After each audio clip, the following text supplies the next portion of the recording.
नमो ह्यन्ताणं नमो सिद्धाणं नमो आयुर्याणं नमो वज्रायणं नमो लोये सोबसावणं एषो पञ्चनं मुखारो सोबपावपणासनो मङ्गलानं च सोभ्येतिं परमं हवै मङ्गलं परमं हवै मङ्गलम् ओम नमो नारायण ओम नमो सूर्य ओम नमो सूर्य देवियाय ओम नमो वायनार्य ओम नमो बंबिये देविये तीर्थंकरो गणधरो पूर्वधरो श्रुतधरो वाचनाचार्य प्रधानाचार्य उपाध्याय साधु साध्य भगवंतो जिन शासन देव जिन शासन माता आप सर्वनी आज्ञा हो शरणो हो संरक्षण हो आप सर्वनी आज्ञा हो शरणो हो संरक्षण हो હા તો કેટલામી ગાથાથી છે આપણું 27. 27 ઓકે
हेलो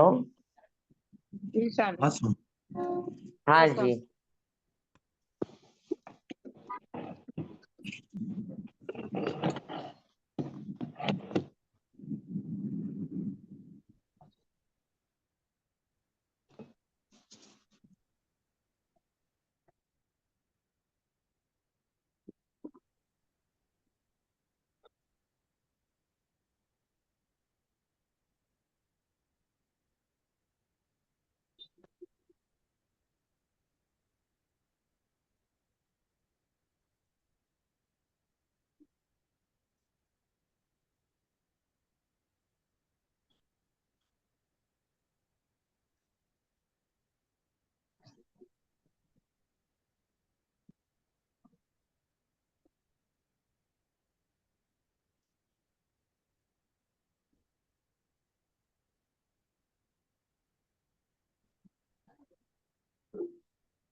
હેલો, હા સમ મારું છે ને ચાર્જિંગ સાવ ખતમ થઈ ગયું છે ને, એટલે હા થોડુંક વચ્ચે આ ડિસ્ટર્બ થયું. ઓકે ઓકે જી સર. ધ્યાન નહીં રહ્યું એટલે એવું થઈ ગયું.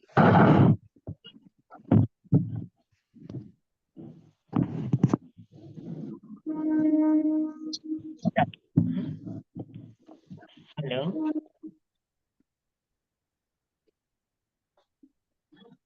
હા આપણે શરૂ કરીએ. જી સર. હા જી. 27મી ગાથા.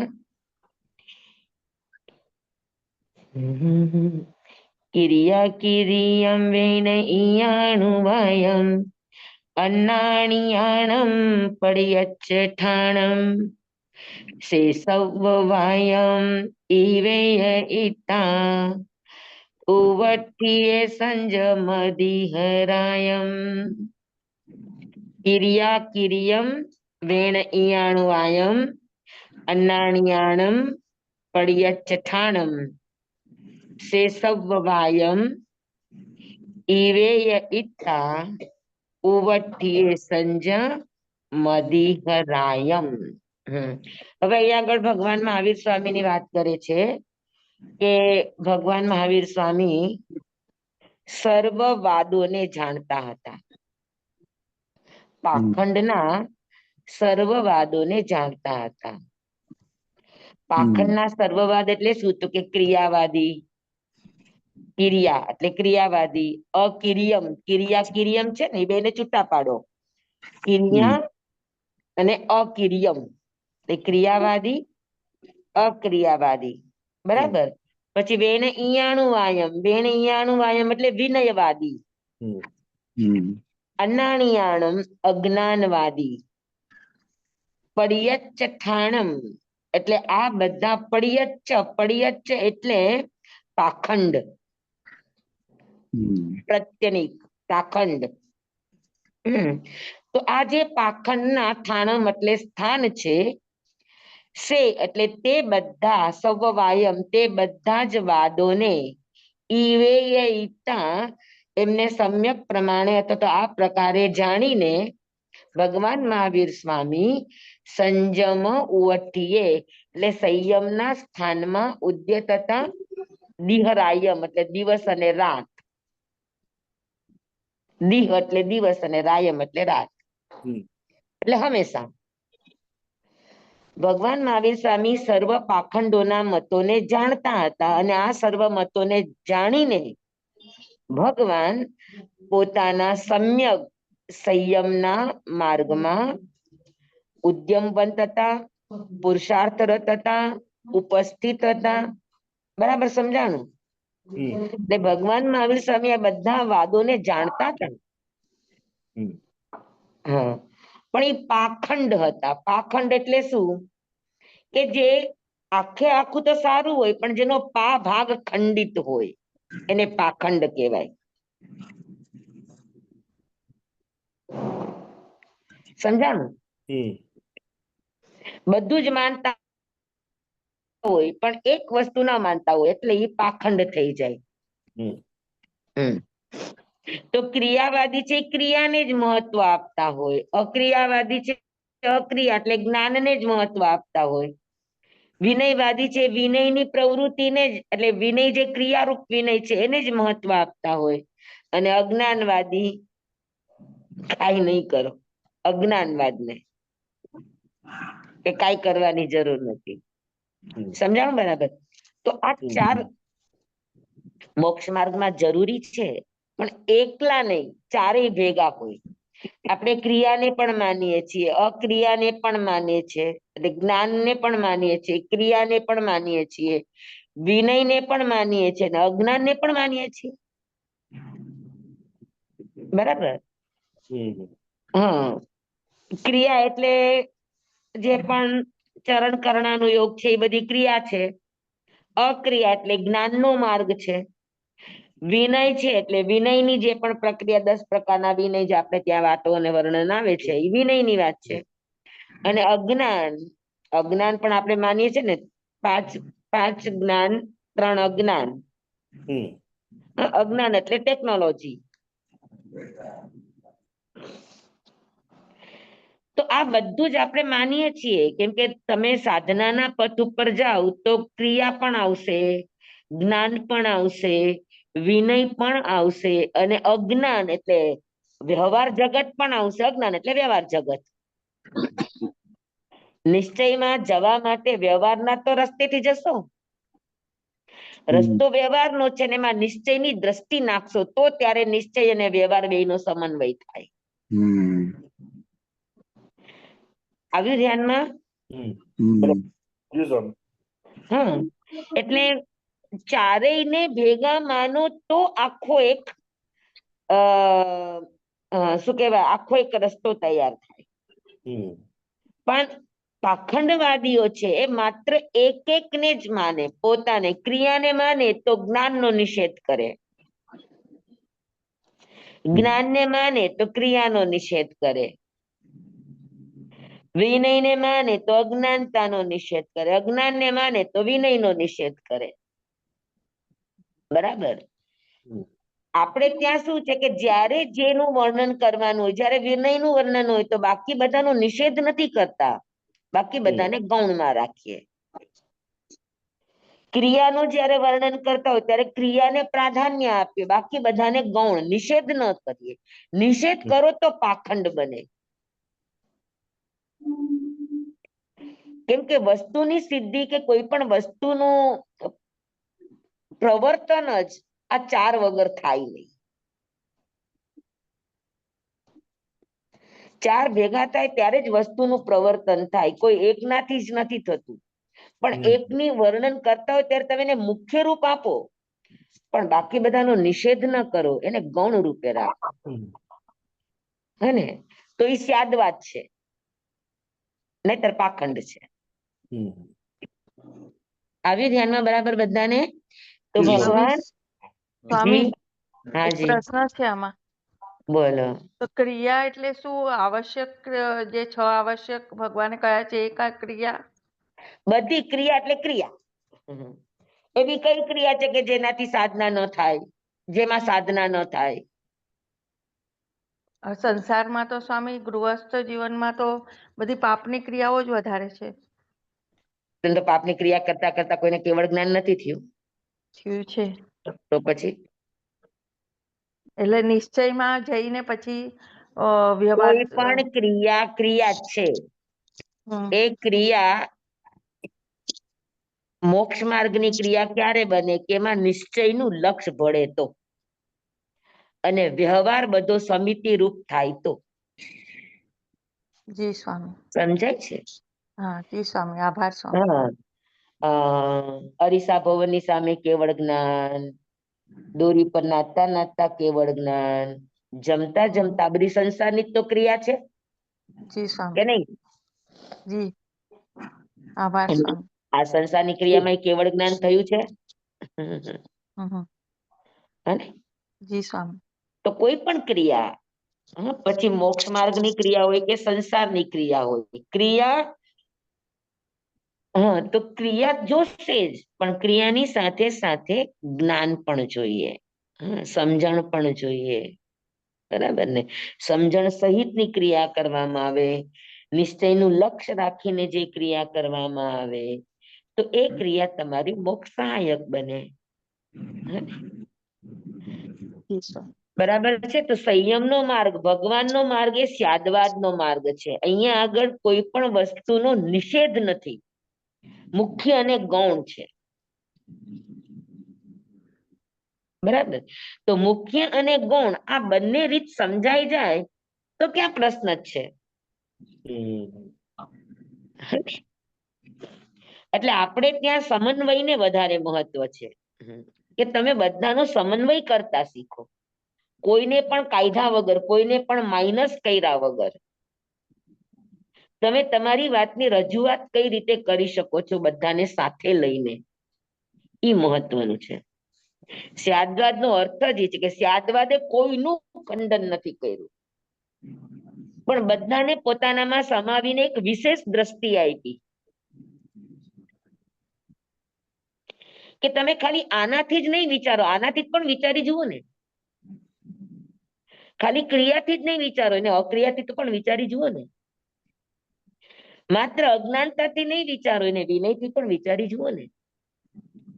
તો જૈન દર્શને વિશાળ ફલક આપ્યું છે આપણને વસ્તુને સમજવા માટે. તો એને અનેક રીતે સમજો તો તમને ત્યાં ક્યાંય પણ કોઈ જ વસ્તુ માઇનસ કરવા જેવું નહીં લાગે.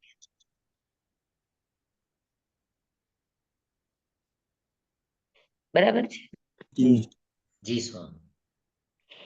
એક એક સામાન્ય પણ ક્રિયા કરવી હોય ને તો એમાં તમને ત્રણેય વસ્તુ જોઈએ, જ્ઞાન પણ જોઈએ, દર્શન પણ જોઈએ ને ચારિત્ર પણ જોઈએ કે ન જોઈએ કયો?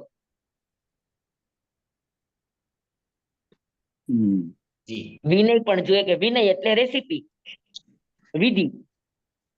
વિધિ વિનય છે.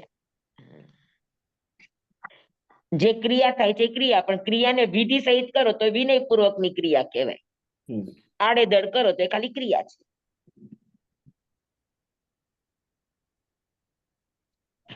સમજાણું?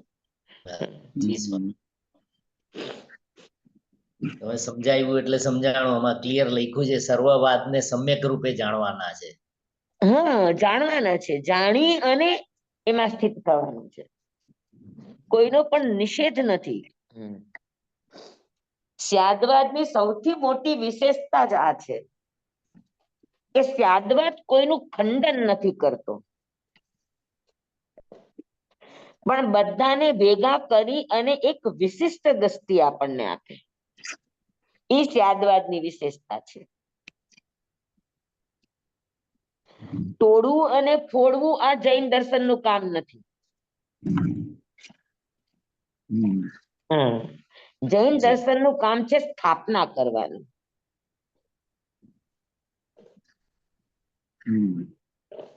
સિદ્ધ કરવાનું. તો સમજાઈ ગયા ગાથા? એ ક્રિયા, અક્રિયા, વિનય અને અજ્ઞાન આ બધા પાખંડ મતોને, પાખંડના સ્થાનોને, સવ્વાયમ આ બધા જ પાખંડના મતોને આ પ્રકારે એટલે એને એના રૂપે વ્યયિતા જાણીને ભગવાન મહાવીર સ્વામી કેવા હતા? તો કે સમ્યક માર્ગમાં, સંયમના માર્ગમાં રાત અને દિવસ એટલે જાગ જીવ માટે રાત અને દિવસ એ પોતાના સંયમ માર્ગમાં, સ્યાદવાદના માર્ગમાં ઉવટથી એટલે ઉપસ્થિત હતા.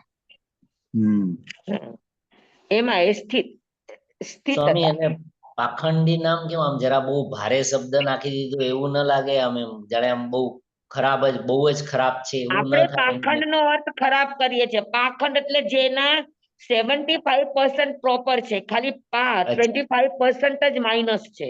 કે આપણી સમજ જ એટલે અમારી સમજ ઓછી છે કે પાખંડ નો આપણે અર્થ ખરાબ પાખંડ ને કરીએ. ભારે બનાવી દીધું. બાકી પાખંડ એટલે હળવામાં હળવા શબ્દ છે. પાખંડ એટલે જે સર્વથા ખરાબ નથી. ભાગ ખરાબ છે. તમે આખું ફ્રૂટ લીધું હોય અને એમાં જરાક જ ખરાબી હોય તો શું કરો? આખું ફ્રૂટ ફેંકી દો? ઓકે. કે જેટલો બગડેલો છે એટલો ભાગ કાઢી નાખો, બાકી સારું છે વાપરી લ્યો. ઓકે. શું કરો કયો? ના, બરાબર છે. તો સર ખરાબ છે એ કાઢી નાખીએ, ખાલી બાકીનો વાપરી તો નાખીએ. પાખંડ એટલે પા ભાગ જરાક ખરાબ છે. Okay okay. બાકી તો પોણું સારું છે, તો પોણું સારું છે એ લઈ લો ને. વ્યવહાર ભાષામાં બહુ ભારે લાગે છે. આપણે એને ભારે બનાવી. બાકી પાખંડ એટલે હળવામાં હળવો શબ્દ છે. શબ્દ જ પોતે હળવો છે. પાખંડ એનું ખંડિતપણું છે તો કેટલું છે? આ ભાગનું. બાકી 75% ઇઝ પ્રોપર. જી જી સ્વામી. પહેલી વાર સમજ્યા આ વસ્તુ. હે પહેલી વાર આ વસ્તુ સમજ્યા અમે. કેટલું ક્લિયર એટલે આપ્યું છે. પાખંડ સારામાં સારો શબ્દ છે. આગમનો શબ્દ કોઈ દિવસ જુઓ તમે, આગમનો શબ્દ કોઈ દિવસ તમને ટોટલ નેગેટિવ તમને ક્યાંય સમજવા કે વાંચવા નહીં મળે. આગમકારોની આ જ વિશેષતા છે સમ્યક જ્ઞાનની આ જ વિશેષતા હોય કે એના ક્યાંય શબ્દમાં તમને નકારાત્મકતા ન મળે. જી સ્વામી. તો પછી 363 જે પાખંડીના ભેદ છે એ બધા કઈ ત્યાં એટલા છે ખરાબ નથી. વિનયવાદ બધાના, કોઈના 300, કોઈના 83 છે, તો કોઈના એવા બધાના 4 ના ભેગા કરો ને તો હા. 363 પાખંડીના મત થાય. હમ. એટલે હા, બધા તો કઈ એની જે એટલા અલગ ખરાબ અલગ નથી. માન્યતાઓ છે એ 363 પ્રકારની છે. હમ હમ. સમજાણું? હમ. જી જી. તો ક્રિયાવાદી, અક્રિયાવાદી, વિનયવાદી અને અજ્ઞાન વાદી શબ્દ છે ને એ જ પાખંડિતા છે. વાદી એટલે શું? એને જ વૈભવ માને. હવે જે સંતો બહુ ક્રિયા પાડતા હોય તો એ ક્રિયાને જ મહત્વ આપે. એની હરેક બાબતમાં ક્રિયા પ્રાધાન્ય રૂપ હોય. હને? તો એને જ વૈભવ માને, એને જ સર્વસ્વ માને, એટલે ગડબડ છે, ગોટાળો છે. તમે ક્રિયાને માનો એની સાથે જૈન દર્શનને વિરોધ નથી, પણ ક્રિયા જ શબ્દ લગાડો એટલે પછી એમ કે ઈ પાખંડ થઈ ગયું. ક્રિયાને જ વાપરવાનું. હા, ક્રિયા પણ શબ્દ લગાડો તો જૈન દર્શન કે ઓકે, ક્રિયા પણ જરૂરી છે ને. કોઈ પણ વસ્તુની સિદ્ધિમાં તમને ક્રિયા તો આવશે જ. ક્રિયા વગર તમે પહોંચશો કઈ રીતે? ક્રિયા ઈ રસ્તો છે. રસ્તો છે, હા, ચાલવાની વાત છે. બરાબર. તો ક્રિયાવાદી, પછી ક્રિયાવાદી એને ક્રિયાની તો ખબર હોય કે આમ કરો આમ કરો, પણ ક્રિયાનું જ્ઞાન ન હોય તો, એની સમજણ ન હોય તો. બરાબર સમજાણું ને બધાને? તો ક્રિયાવાદ, અક્રિયાવાદ, વિનયવાદ, અજ્ઞાનવાદ, આ 4 પાખંડના સ્થાનોને સર્વવાયમ, આ સર્વવાદોને સમ્યક પ્રકારે વેયયિતા જાણીને ભગવાન મહાવીર સ્વામી શું કરતા? તો કે પોતાના સંયમ માર્ગમાં યાવત જીવન માટે પોતાના સંયમ માર્ગમાં તેઓ ઉવઠીએ એટલે સદા ઉદ્યમવંત રહેતા, ઉપસ્થિત રહેતા, સ્થિત રહેતા.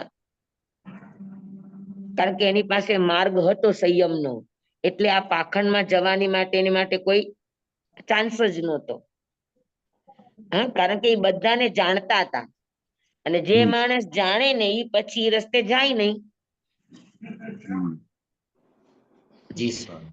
હા, જે વસ્તુનું સ્વરૂપ આપણે જાણતા હોય અને એ વસ્તુ જો કદાચ નુકસાનકારક હોય તો આપણે જશું ત્યાં આગળ? નહીં જઈએ ને, સીધી વાત છે. જી. તો સમજાઈ ગઈ તમને 27મી ગાથા? જી સ્વામી. એટલે તમારે સમ્યક રસ્તા ઉપર રહેવું હોય તો તમારે આ બધાને જાણવા પણ જરૂરી છે, પણ જાણી આવવા, ન સમાયરી આવવા. હા, એને જાણી લ્યો, પણ એનું આચરણ નથી કરવાનું. આચરણ આપણે સંયમમાં ઉદ્યંતવંત રહેવાનું છે. હા, એટલે ભગવાને જો પેલા જાણી લીધું, પણ પછી કર્યું નહીં. કર્યું શું? તો કે સંયમ. હા ને? જી. અને જાણેલું હશે તો એ ઉન્માર્ગે જશે નહીં. આ જ વાતને ગૌતમ સ્વામી, કેસી સ્વામી ને ગૌતમ સ્વામી ના પ્રશ્નોત્તર છે, એમાં આ જ વાત છે કે કેસી સ્વામી ગૌતમ સ્વામી ને પૂછે છે કે અનેક માર્ગો છે, અનેક રસ્તાઓ છે, તો તમે આ બધા રસ્તામાં ક્યાંય ખોવાઈ નથી જતા ને? ભટકી નથી જતા ને? તમે તમારા માર્ગમાં સ્થિત કેમ રહી શકો છો? આવો પ્રશ્ન છે કે આપણે આપણા માર્ગમાં સ્થિત રહેવા માટે શું કરવું જોઈએ? રસ્તાઓ અનેક છે, માણસ ફંટાઈ જાય. તો ત્યારે પણ એને આ જ જવાબ આપ્યો છે કે માર્ગને જાણવું છું, એટલે માર્ગ સિવાયના અન્ય માર્ગોને હું સમજી શકું છું. તમે સંયમના માર્ગને સમજો છો કે સંયમ આ છે, તો પછી એ સિવાયના જેટલા પણ માર્ગો છે એ બધા જ માર્ગો તમને સ્વાભાવિક છે કે સમજાય જ જશે. કે જે સંયમનો માર્ગ છે એ સિવાયના જેટલા પણ માર્ગો છે એ બધા ઉન્માર્ગ છે, માર્ગ છે, પણ આગળ જઈને ક્યાંક ને ક્યાંક અટકી જશે, તમને પહોંચાડશે નહીં. માર્ગ અનેક હોઈ શકે, પણ માર્ગ એને કહેવાય કે જેના અંતે તમને મંજિલ હોય, જેના અંતે તમને પ્રાપ્તિ હોય, જેના અંતે તમારો ગોલ સિદ્ધ થતો હોય, તો એ માર્ગ કહેવાય. હા, પણ માર્ગ અધવચ્ચે જઈને અટકી જતો હોય તો એને માર્ગ ન કહેવાય. સમજાણું બરાબર? હા, તો ઉન્માર્ગ એને કહેવાય કે જેના અંતે મંજિલ નથી, ભટકાવ છે, રખડવાનું છે, એને ઉન્માર્ગ કહેવાય. અને માર્ગ એને કહેવાય કે જે રસ્તે તમને મંજિલ મળે, તમારું લક્ષ્ય મળે, તમારો ગોલ મળે, તમારું ગંતવ્ય સ્થાન તમને પ્રાપ્ત થાય, એ માર્ગ છે. તો જેને માર્ગને બરાબર જાણી લીધું છે, સમ્યક માર્ગને બરાબર જાણી લીધું છે, એને માટે બાકી બધા માર્ગો ઉન્માર્ગો છે એને સ્વાભાવિક રીતે સમજાઈ જાય. બરાબર? જી જી, પાકું? હા એકદમ. એટલે મોક્ષ માર્ગમાં એને જ્ઞાનને પણ સમજ્યું હોય, મોક્ષ માર્ગ એને ક્રિયાને પણ સમજી હોય, મોક્ષ માર્ગમાં એને વિનયને પણ સમજ્યું હોય, મોક્ષ માર્ગમાં એને વ્યવહાર વ્યવસ્થાને પણ સમજી હોય. બરાબર? તો આ ચારેય ભેગું થાય ત્યારે મોક્ષ માર્ગ આખો તૈયાર થાય એવું જેને સમજ્યું હોય. તો પછી એને ખાલી ક્રિયાની વાત કરશો તો એ કહેશે કે હા આ તો અધૂરું છે. છે સાચું, પણ અધૂરું છે. કોઈ અક્રિયાની વાત કરશે તો કે વાત સાચી છે, અક્રિયા પણ છે, પણ એ અધૂરું છે. બરાબર? તમને એક રસ્તો બતાવે તો તમે તરત સમજાય કે ભાઈ આનો બીજો રસ્તો તો હોવો જ જોઈએ ને. માણસ પ્રવેશ કરે તો માણસને નીકળવાનો પણ તો રસ્તો હોવો જોઈએ કે ન હોવો જોઈએ?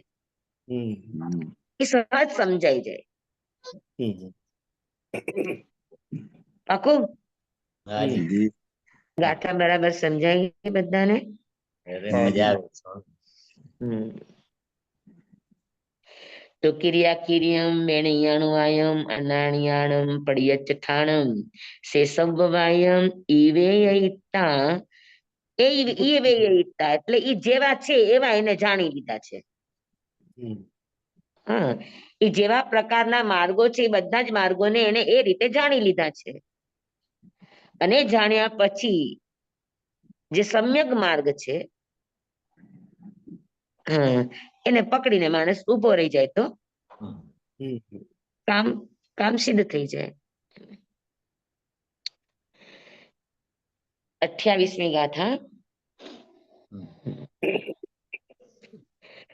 સેવારિયા ઇત્થિ સરાઈ ભટ્ટમ ઉવહાણવમ દુઃખ ખયઠયાય લોગમ વિદિત્તા આરં પારં ચ સવમ પ્રભુવારિય સવવારમ.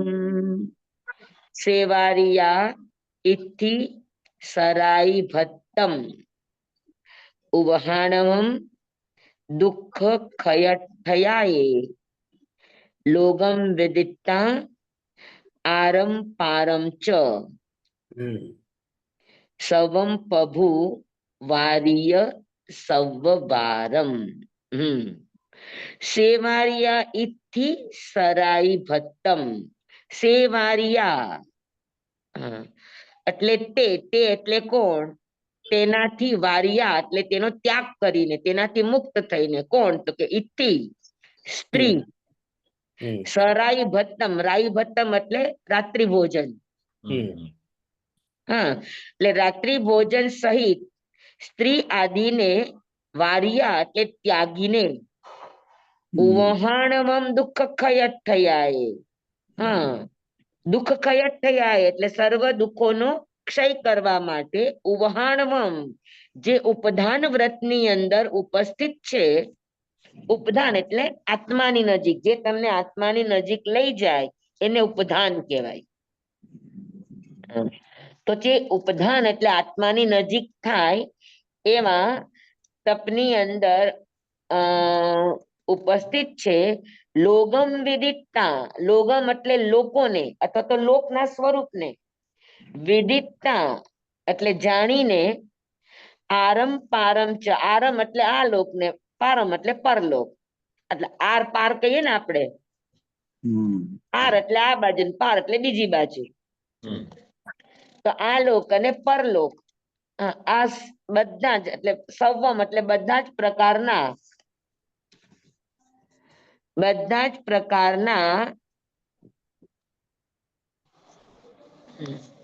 સૌવારમ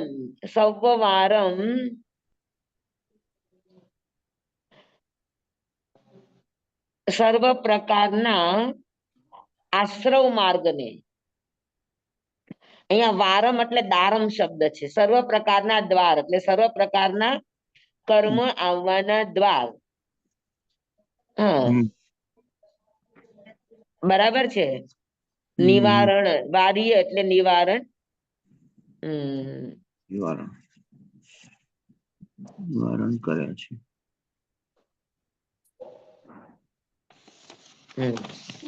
એટલે અહીંયા કીધું ને કે ઉપરની ગાથામાં કે સંયમમાં ઉપસ્થિત હતા જી ભગવાન, ક્રિયા અક્રિયા બધું છોડીને. તો સંયમનો માર્ગ કયો માર્ગ છે? સંયમનો માર્ગ કહેવાય કોને? સંયમ એટલે શું? તો કે જેમાં રાત્રિ ભોજન સહિત સ્ત્રીનો ત્યાગ કરવામાં આવે.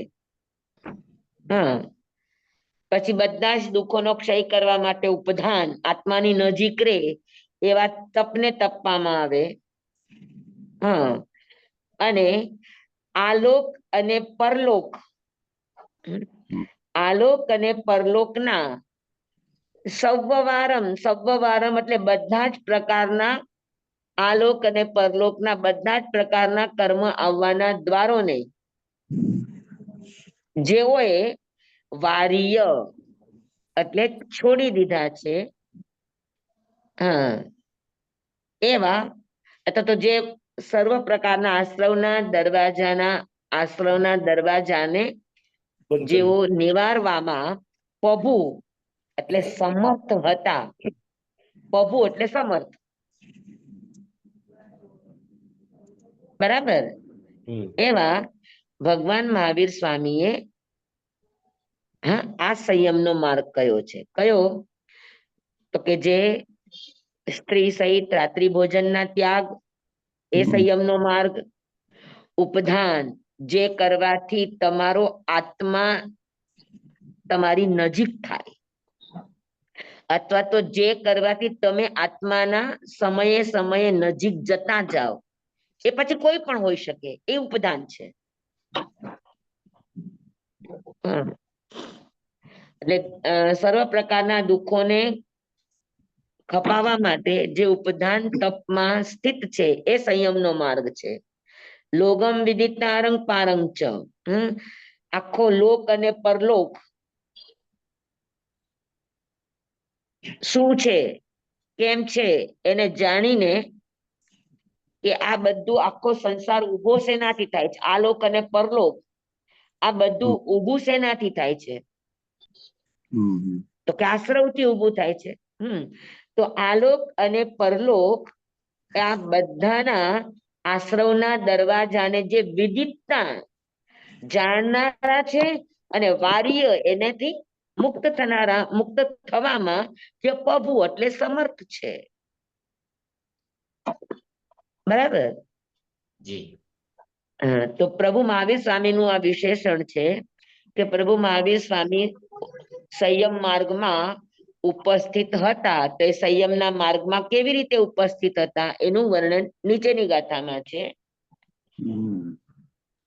કે ભગવાન મહાવીર સ્વામીએ સ્ત્રી અને રાત્રિ ભોજન વગેરેનો તો ત્યાગ કર્યો તો, પણ સાથે સાથે આલોક અને પરલોકના સમસ્ત આશ્રવ દ્વારોને જેઓ જાણતા હતા અને જેઓ એનું નિવારણ કરવામાં સમર્થ હતા, એવા પ્રભુ મહાવીર સ્વામી હતા. બેસી ગયું બધાના? સ્વામી, એટલે એવું થાય કે દરેક સમજો પાપસ્થાન કહીએ કે જે ખરાબ દ્વાર છે, એના વિશે પણ જાણકારી તો મેળવવી જ જોઈએ એમ. હા, તો હા આપણે પ્રતિક્રમણમાં જ કહે છે પંચ અય્યારા જાણી અવ્વા ન સમાય રિયવા. જાણશો નહીં તો એનાથી મુક્ત કેવી રીતે થશો? હા, એટલે પણ આમ જોઈએ ને ચોરી હિંસા જેવી બધું એનો વિચાર બી શું કામ કરીએ, એવું ન થાય અમે એમ કરીને. પણ નહીં જાણો તો તમને ખબર શું પડશે કે આને ચોરી કહેવાય? હા. કોઈના પ્રાણને એની આજ્ઞા વગર મારવા એ પણ ચોરી છે ને. એટલે જનરલ વાત ઓલી સીઆઈડી જેવી સિરિયલ આવે છે ને, એમાં કઈ રીતે ખૂન થયું કે કઈ રીતે ચોરીને ભાગી ગયો એ બધું પકડવાનું કરે, તો એ જોઈએ તો આપણું મન તો ઉલટાનું વધારે ઓલી બાજુ જાય ને. એવું જરૂરી નથી. અચ્છા. તમે જે માર્ગે જવા માંગો, હવે તમે જાણ્યું જ નથી તો તમે ઓચિંતાના કોક વાર વયા જશો, તમને શું ખબર પડશે કે આ રસ્તો બરાબર નથી? તો અજ્ઞાનતા થઈ ગઈ. હા. જાણવું પણ જરૂરી છે. હા, એનું આચરણ નહીં કરો પણ જાણવું જરૂરી જ છે. હમ, હમ, પ્રશ્ન વ્યાકરણ સૂત્રની અંદર આ જ તો વાત છે હમ, કે તમને હિંસાના 60 નામો બતાવી દીધા. હમ, હમ.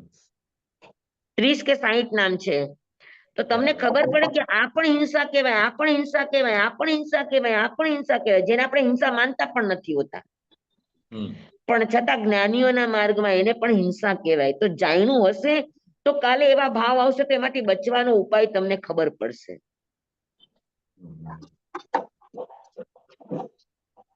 એટલે જાણવું પણ જરૂરી છે. આપણે ત્યાં બે રસ્તા છે, અપાય અને ઉપાય. દુઃખ વિપાક અને સુખ વિપાક. દુઃખ વિપાક ન આપ્યું હોય તો સુખ વિપાક શું સમજી શકે? સમજ્યા? આપણે ત્યાં આશ્રવ નો માર્ગ બતાવ્યો છે, આશ્રવ ને તત્વમાં લીધું છે. હા, આશ્રવ જ નહીં સમજાય તો સંવરમાં જશે કઈ રીતે? કેમ કે સંવર અલગ નથી, જે આશ્રવ છે બસ એને અટકાવી દો, એ જ સંવર છે. નવ તત્વમાં બંધ તત્વ, આશ્રવ તત્વ, અજીવ તત્વ આ બધું બતાવવાની જરૂર શું હતી? ખાલી જીવની જ વાત કરી હોત તો. પણ એટલા માટે કર્યું કે આપણે બેઠા છીએ બધા આ દ્રવ્યની અંદર, એમાંથી બહાર નીકળવાનું છે. એટલે આ તત્વને પણ જાણવું જરૂરી છે. આશ્રવને જાણશો નહીં તો સંબંધના ઘરમાં આવશો કઈ રીતે? કર્મ પ્રકૃતિમાં બાંધવાના ઠેકાણાની જ ખબર નથી તો છોડવાના ઠેકાણા ક્યાંથી કરશો?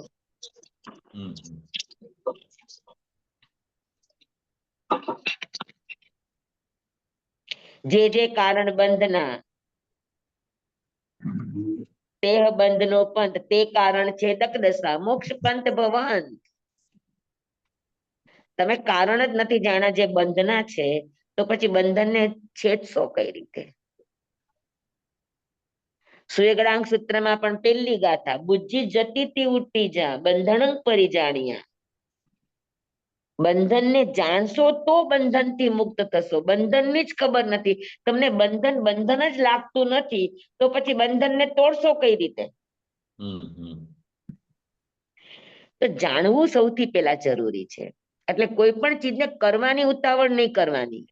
કરવાની ઉતાવળ કરશો તો મેઘ કુમાર થઈ જશો. પેલા માર્ગને અપ ટુ એન્ડ જાણો, અને જાણ્યા પછી તમે તમારા સામર્થ્ય અનુસાર ધીરે ધીરે ધીરે ધીરે એ માર્ગમાં આગળ વધો. જી, સમજવું તો પડે બધું, બરાબર છે. 100%, 100%.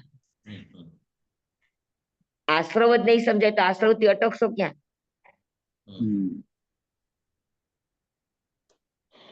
હવે આપણને એમ થાય કે ભાઈ આ શ્વાસ લેવો એ પણ આશ્રવ નું કારણ છે.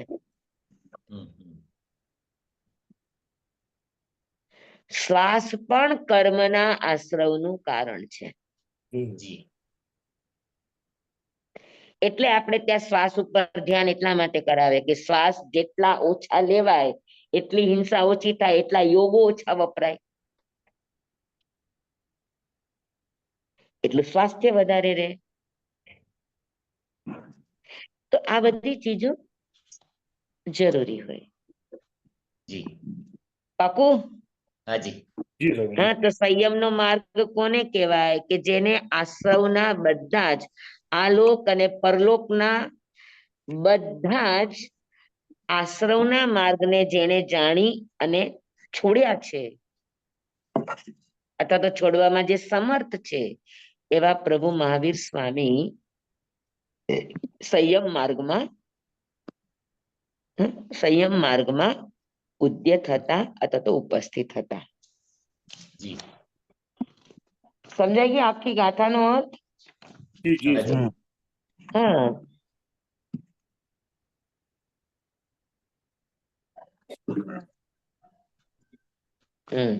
આમાં તમને સીધો અર્થ આપી દીધો છે કે ભગવાને રાત્રિ ભોજન સહિત સ્ત્રી સંસર્ગને ત્યાગીને દુઃખ ક્ષય માટે ઉપધાન એટલે વિશિષ્ટ તપથી દેહને સૂકવી નાખ્યો. આલોક અને પરલોકના સ્વરૂપને જાણીને સર્વ પાપસ્થાનકોને પ્રભુએ નિવાર્યા.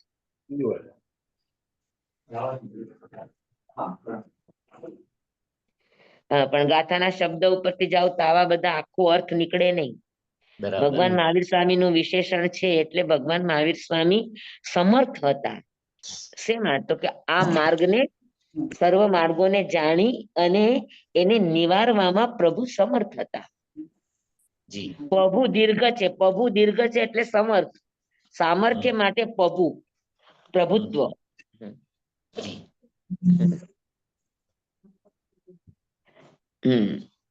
સોચ્ચાય ધમ્મમ અરિહંત ભાષ્યમ સમાહિયમ અઠ્ઠપોવ શુદ્ધમ તમ સદ્દહણાય જણા અણાઓ ઇન્દેવ દેવાહિવ આગમી સંતિ તિબેમી. સોચ્ચાય ધમ્મમ અરિહંત ભાષ્યમ, અરિહંતો દ્વારા ભાષિત એટલે અરિહંતો દ્વારા કહેવાયેલ, અરિહંતો દ્વારા પ્રરૂપિત એવા ધમ્મમ એટલે ધર્મને આગાર ધર્મ, અણગાર ધર્મ, શ્રુત ધર્મ ને ચારિત્ર ધર્મ, એને સોચાય એટલે સાંભળીને, સમ્યક પ્રકારે એને સોચાય એટલે સાંભળીને, સમાહિયમ, સમાહિયમ એટલે સમાધિ પૂર્વક, અઠ્ઠપોવો શુદ્ધમ, અઠ્ઠ એટલે અર્થને અને પવો એટલે પદને. હા, એટલે સૂત્ર અને અર્થ બંનેને, પદ અને અર્થ આ બંનેને શુદ્ધમ એટલે અર્થ અને પદ વડે શુદ્ધ સદહણા એટલે એની શ્રદ્ધા પૂર્વક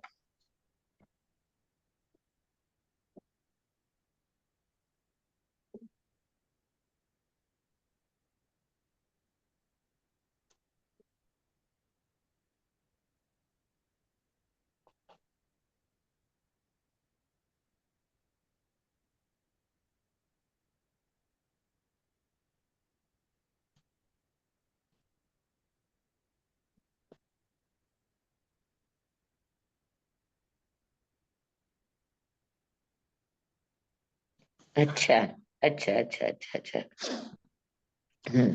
આમાં શું કીધું કે હવે છેલ્લી ગાથા એના ઉપસંહાર રૂપે આપે છે કે જણા એટલે અનેક લોકો અણ આવું એટલે આયુષ્યથી મુક્ત થયા છે, અથવા તો ઇન્દેવ ઇન્દ્ર બન્યા છે, અથવા તો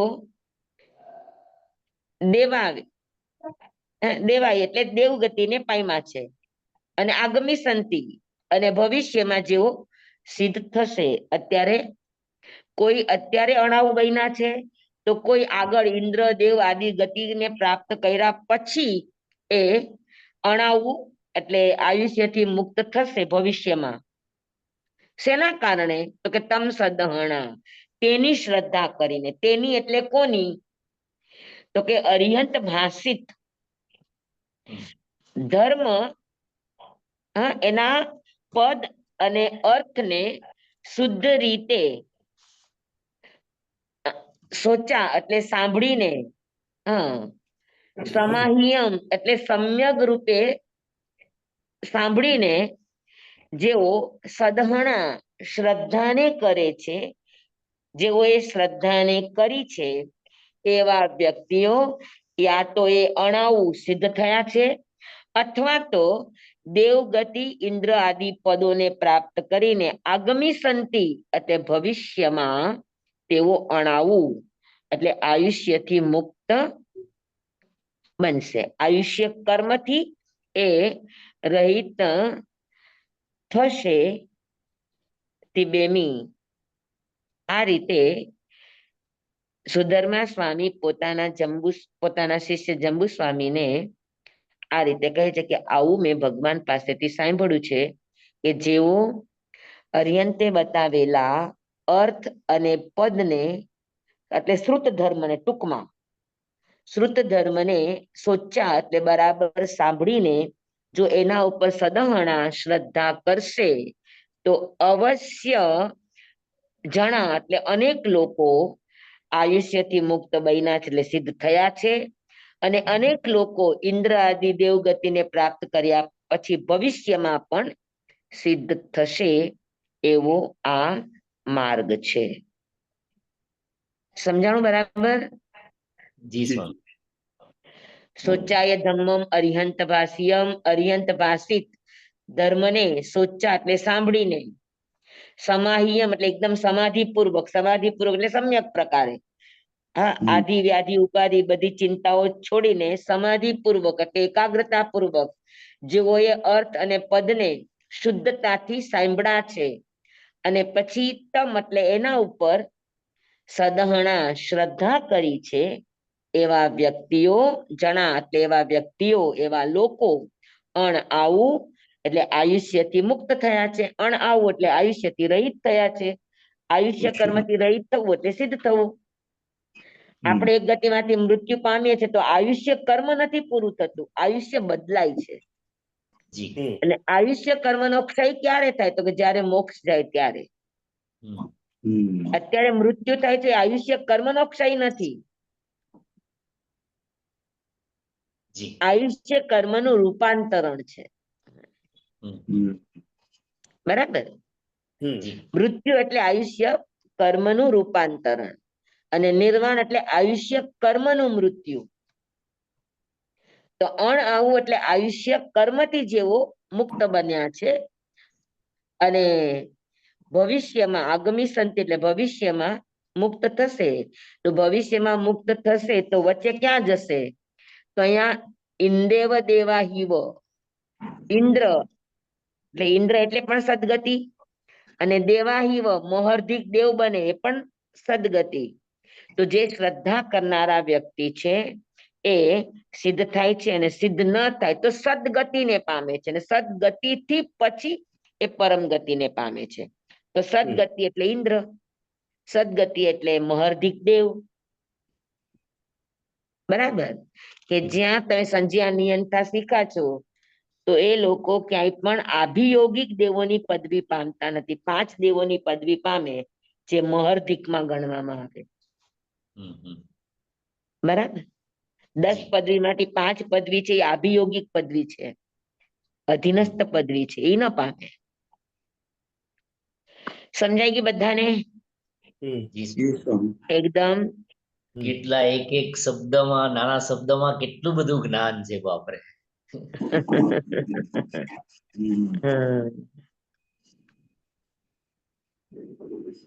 બરાબર? પૂરું આપણું પૂછીશું નામ જી ઇતિ સ્વામી. વિરસ્તુતિ સંપન્ન. હવે મોહર્ધિક દેવ જે હોય હા એ એમ કે જે 3 ચપટી વગાડતા 21 વાર જંબુદ્વીપની પ્રદક્ષિણા કરી શકે, એ સાચું છે ને? હા હા, જો દેવોમાં તાકાતમાં કદાચ નબળા દેવો હોય ને તો એની પણ હા ઇન્દ્રની અને સામાન્ય દેવોની તાકાતમાં ફરક રહેવાનો જ છે. પણ સામાન્ય દેવોમાં કોઈક મહર્ધિક હોય ને કોઈક મહર્ધિક ન હોય. તો મહર્ધિક દેવો એને કહેવાય કે જે કોઈના અધીનસ્થ ન હોય, એને કોઈની આજ્ઞા માનવાની ન હોય. એની આજ્ઞામાં હોય પણ એને કોઈની આજ્ઞા નીચે રહેવાનું ન હોય, એને મોહર્ધિક દેવ કહેવાય. સમજાણું? હમ. Yes. બેસી ગયું બધાને? તમે બીજા એક બે ક્વેશ્ચન પૂછી લો જરા.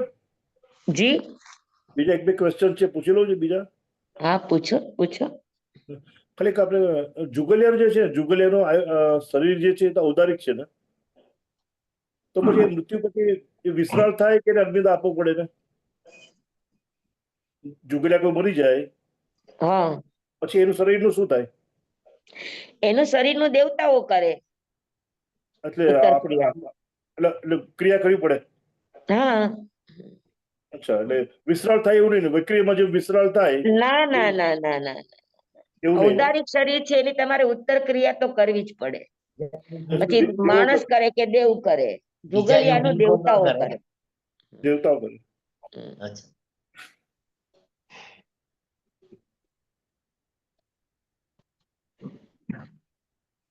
બોલો બીજો પ્રશ્ન. બીજું એક પૂછવું હતું કે એમને ત્યાં તો પુણ્ય ભોગવવા માટે જ આવ્યા હોય, બરોબર છે?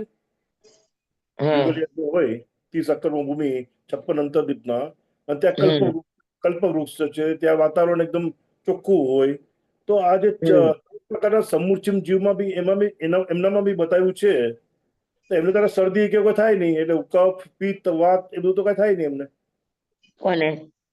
જુગલિયાઓને.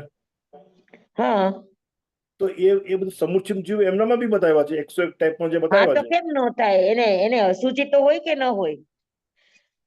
પણ તો એ પુણ્ય ભોગવવા માટે આવ્યા તો અશુચિ જ થાય, કારણ કે એમને તો શરદી કે એવું થાય નહીં, કફ પિત્ત હોય નહીં કાંઈ એવું. પછી અરે તમે વિચાર કરો, તમે હા. જમો છો અને તમારે બહાર જવાનું બંધ થઈ જાય તો શું થાય?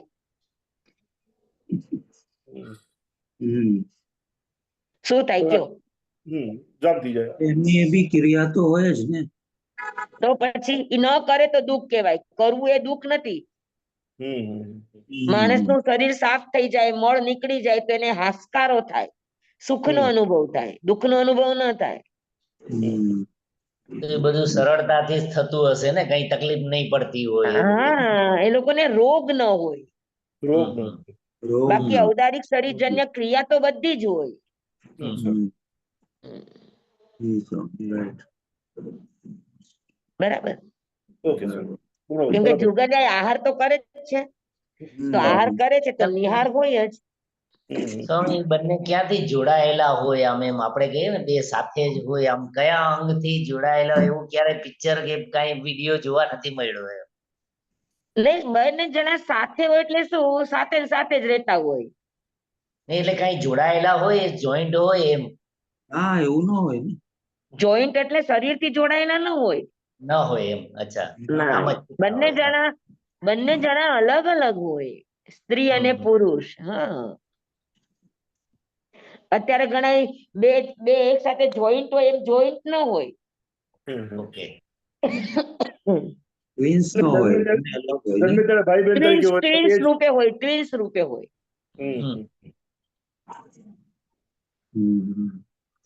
એમ કેવું ને, એને કોઈને બીજા પાસે જવાનું જ મન ન થાય, બેઉ સાથે જ રહીએ એમ, સાથે જ જાય બધે. હા એ જોગલિયાનો એક સ્વભાવ છે, પ્રકૃતિ છે, કે એનો પ્રેમ બેને એકબીજા પ્રત્યેનો પ્રેમ જ હોય, બાકી એને સંતાનો પ્રત્યે પણ એટલો મોહ ન હોય. સંતાનો થાય એના, પણ સંતાનો જેવા મોટા થાય એટલે છોકરો એના રસ્તે ને આ એના રસ્તે. જુદા થઈ જાય તો એને કઈ એટલું લાગે નહીં.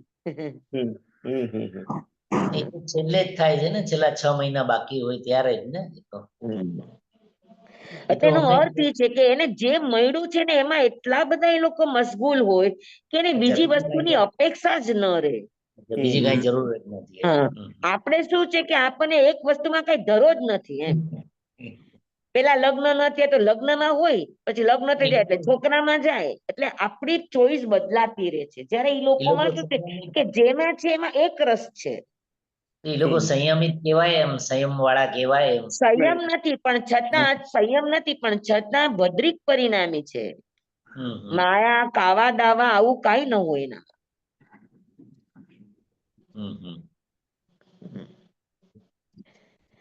એટલે જે મળ્યું છે એમાં એટલા બધા રમમાણ છે કે એમાં બીજી ચીજની અપેક્ષા ન હોય. બાકી બધું એને માટે ગૌણ હોય. તો આ પણ એક સારી પ્રકૃતિ છે. જી સ્વામી. જી જી સર. અને આપણે તો થાકી જઈએ એક ના એક રોટલી દાળ ભાત શાક થી, આપણને બધું બદલાતું જોઈએ. પછી વસ્તુ હોય કે વ્યક્તિ હોય. બરાબર. વાહ. જી સ્વામી. તો જુગનિયાની આ વિશેષતા છે. અને પાછું કેટલો લાંબો કાળ, આપણી જેવું નાનું આયુષ્ય નથી. અને એટલા લાંબા કાળ સુધી એ એક ને એક વસ્તુમાં એકબીજાની સાથે એક રસ થઈને જીવવું, આ પણ એક મોટી વાત છે ને.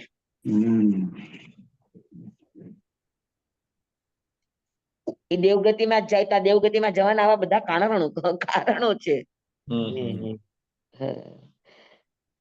આપણી જેમ ટૂંકી વૃત્તિના કે ચંચળ વૃત્તિના ન હોય લોકો. બરાબર. આપણે તરત જ અપખો આવી જાય, એ લોકોને અપખો ન આવે.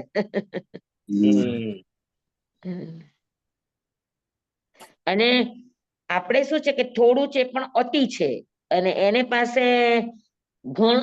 પાસે થોડું છે પણ તૃપ્તિ છે. ઓકે. એટલે ભોગવટો પણ એટલો તીવ્ર ભાવનો ન હોય એને.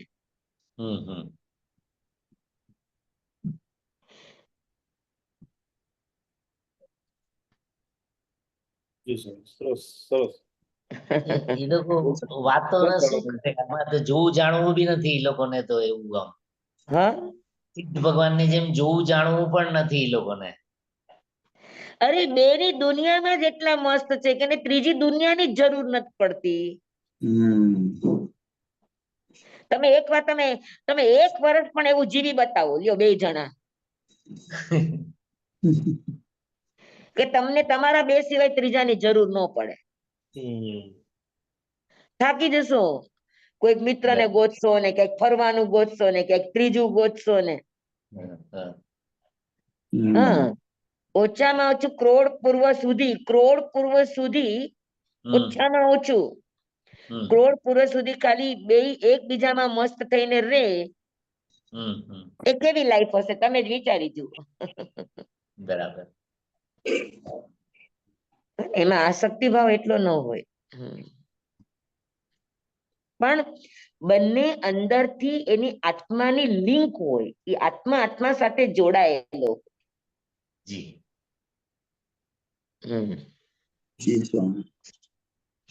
સંબંધોની ઊંચાઈ છે. જી. ચાલો, સમજાઈ ગઈ બધાને? ધન્યવાદ. હવે કયો નવો વિષય લેવો છે આપણે?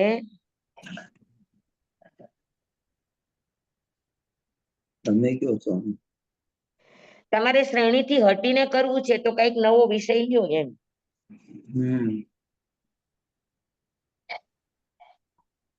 અનિલભાઈ શું લેવું છે?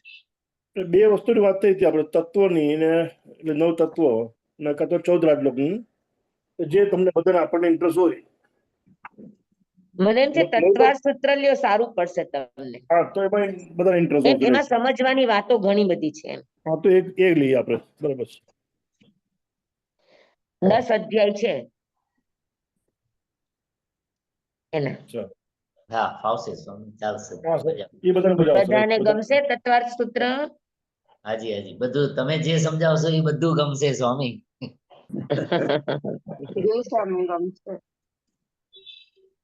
તત્વાર સૂત્ર છે ને, તમને કઈક એમાં 14 રાજલોક પણ આવી જશે. એમાં ક્ષેત્રની વાત પણ છે, દ્રવ્યની વાત પણ છે, તત્વની વાત પણ છે, કર્મની વાત પણ છે, બધા જ સિદ્ધાંતો આવશે. ચાલશે, સરસ. આ તત્વાર સૂત્ર કોનું છે સ્વામી? ઉમા સ્વાતિજીનું લખેલું તત્વાર સૂત્ર તમે ત્યાં આગળ ઘાટકોપરમાં વિદ્યાપીઠમાં મળે છે. તત્વાર સૂત્ર અથવા તો જીવન શ્રેષ્ઠકર પાઠમાળા બુક હોય ને, તેમાં પાછળમાં હોય છે તત્વાર્થ સૂત્ર. તો તમે લોકો બધા તત્વાર્થ સૂત્રની કોપી રાખજો, તમને કોપી જરૂર પડશે. બુક રાખવી પડશે. ક્યાં ઘાટકોપરથી મળશે? ઘાટકોપર વિદ્યાપીઠમાં તો ઘણી બધી, અમે લોકો અભ્યાસ કરતા ને એટલે ઘણી બધી પ્રતો મળી જાય તમને. અને અથવા તો અધ્યયનની બુક હોય ને 5 અધ્યયનની બુક જીવન શ્રેષ્ઠકર પાઠમાળા, તો એમાં પણ પાછળમાં હોય છે. પ્રદીપભાઈ જોયો તમે? હા પેલા તો ઘરે જોઈ લેશું. આપણને ખ્યાલ ન હોય, બહેનોને ખબર હોય ને, ઘરે વાત કરીને પૂછી લેશું. એટલે બુક તમારી સામે રાખજો. હા એટલે શું છે જોઈ લેશું, પછી સમજ નહીં તો ત્યાં હું પડે. તપાસ કરી સિંગવાલામાં. એટલે જેને મળે એના ફોટો મોકલજો એટલે ખ્યાલ આવે શું જોઈએ છે આપણે. હાજી, હા, હાજી. હિંગોળામાં પૂછી આવીશ. હિંગોળામાં પૂછી આવીશ. બે ત્રણ. અને નહીતર ખાલી સૂત્ર રૂપે જોતો હોય તો હું તમને ફોટો મોકલી દઉં. એમાં અમને પછી અર્થ તો સમજ આપણે પડશે. કરવાના જ છે. હા એટલે તમે જેમાંથી કરાવવાનો હોય એનો જ ફોટો મોકલી દેજો ને, એટલે એ સારું. મારી પાસે તો અત્યારે અધ્યયનની બુક છે, એટલે એમાં આખું તત્વાર્થ સૂત્ર છે. હા એટલે જોઈ લેશું શું શું છે આપણી પાસે, એનાથી પણ હું ટોપિક આજે પૂછી આવીશ હિંગોળામાં. અગર મળી ગયું તો ઠીક છે, નહીં તો તમે મોકલજો એમ ગ્રુપમાં. હા, સૂત્ર હું તમને મોકલી દઈશ. આમાં ફોટો એના 10 અધ્યાયના ફોટા. હા હા પેલા અધ્યાયનો ફોટો મોકલીશ. આપણે ભણતા જશું ને સૂત્ર કંઠસ્થ કરતા જશું. જી સર. બરાબર છે? જી સર. ઠીક છે. જમવાઈદમ વચમેન મિનખરમ ચખરમ પયાહિનમ વિનયહિનમ જોગહિનમ ઘોષહિનમ સુત્તુદિનમ દુટુપડિથિયમ અકાલે કહો સજ્જાઓ કાલે ન કહો સજ્જાઓ અસજ્જાએ સજ્જાહિયમ સજ્જાએ ન સજ્જાહિયમ ભણતા ગણતા ચિંતવતા વિચારતા શ્રવણતા સાંભળતા જ્ઞાનીઓના અનંત અનંત ભાવો છે, અનંત અનંત પર્યવો છે, અનંત અનંત ગમા છે, અનંત અનંત નય છે, અનંત અનંત નિક્ષેપ છે, અનંત અનંત રહસ્ય છે, અનંત અનંત ખુલાસાઓ છે. આમાંથી કોઈ પણ ભાવ ભેદ નય નિક્ષેપ ગમા રહસ્ય ખુલાસાનું સ્ખલન છદમસ્ત ભાવે મારા બોલવામાં, કહેવામાં, સમજાવવામાં આવ્યું હોય, આપના સાંભળવા સમજવામાં આવ્યું હોય તો અરિયંસિત કેવડી ગુરુ ભગવાન આપની સાક્ષી આત્મા પરમાત્માની સાક્ષી તસ્મે છામી દુગડમ તમેવ સચ્ચમ નિસંકમ જમ જીનેહિમ પવેયમ શિવમ ભંતે શિવમ ભંતે શિવમ ભંતે કીધુની. ચાલો બધાને ખૂબ ખૂબ ધન્યવાદ. બધાના પેપર સરસ ગયા. સ્વામી આપનો ખૂબ ખૂબ આભાર સ્વામી. સ્વામી કાલે તો નહીં હશે ને? હા કાલે નહીં હશે, શુક્રવારે આત્મસિદ્ધિ. હા, શુક્રવારે આત્મસિદ્ધિ. આજે બરાબર. બપોરના લેવું છે? તમારે લેવું હોય તો લઈએ. તમને લેવું હોય. આપ ફ્રી છો? હા, એટલે અહીંયા તો હું ફ્રી છું જ. પાછું કલકત્તા બાજુ જશું ત્યારે પાછું વળી બપોરના કોઈ કાર્યક્રમ હશે તો બધાને પૂછી રાખજો કે આપણને સમજી લો કે મારે કદાચ વ્યાખ્યાન અને બપોરનું થોડા દિવસ જ રોકાવું, એટલે બપોરે મંડળના બહેનો ભણવા આવે એવું બને તો આપણને 10:30 થી 11:30 નો સમય ફાવે કે ન ફાવે બધાને? ઓકે, પૂછી લઉં છું. હા, તો એ જરાક પૂછી લે. આજે આપણે 3 થી 4 લઈ લઈએ. ચાલશે. ઓકે. શું લેશું આજે? આજે શું કરાવશું? આજે આપણે સિંહણ લઈએ. સૂર્યગ્રહણ લેવું છે તો એ લેશું. હા. ઠીક છે. જી ઠીક સર. છે. ભલે. આભાર. તાતામાં રહેજો સ્વામી. ખૂબ ખૂબ આભાર. ધન્યવાદ. સુખ શાંતિમાં હાજી હાજી. નમો રિયંતાણ નમો સિદ્ધાણંગ નમો આયર્યાણંગ નમો વજ્રાયણંગ નમો લોય સવસાવણંગ ગુરુદેવની આજ્ઞા. શ્રી શ્રી ચદારી મંગલમ અરિહંતા મંગલમ સિદ્ધા મંગલમ સાહુ મંગલમ કેવલી પનતો ધમો મંગલમ ચદારી લઘુતમા અરિહંતા લઘુતમા સિદ્ધા લઘુતમા સાહુ લઘુતમા કેવલી પનતો ધમો લઘુતમો ચદારી શરણં પવજ્જામિ અરિહંતે શરણં પવજ્જામિ સિદ્ધે શરણં પવજ્જામિ સાહુ શરણં પવજ્જામિ કેવલી પનતં ધમમ શરણં પવજ્જામિ. 4 શરણા 4 મંગલ 4 ઉત્તમ કરે જે નર ભવસાગરમાં ન બુડે તે સકલ કર્મનો આણય અંત મોક્ષના શુક્લય અનંત ભાવ ધરીને જે ગુણ ગાય તે જીવ તરીને મોક્ષે જાય સંસારમાં શરણાચાર અવર શરણ નહીં કોઈ જેનર નારી આદ્રય અક્ષય વિચલ પદવી હોય અંગૂઠે અમૃત વસે લબ્ધિ તણા ભંડાર શ્રી ગુરુ ગૌતમ સ્વામીજી ભગવાનને સમરીએ તો સદાય મનવાંચિત ફલદાતાર સદાય મનવાંચિત ફલદાતાર. બોલો ભગવાન મહાવીર સ્વામી કી જય. પૂજ્ય ગુરુદેવ કી જય. બધા અભ્યાસ કરવા વાળાને ખૂબ ખૂબ ધન્યવાદ. હા, થેન્ક યુ સ્વામી. હાજી. જય જીનેન્દ્ર. જય જિનેન્દ્ર. જય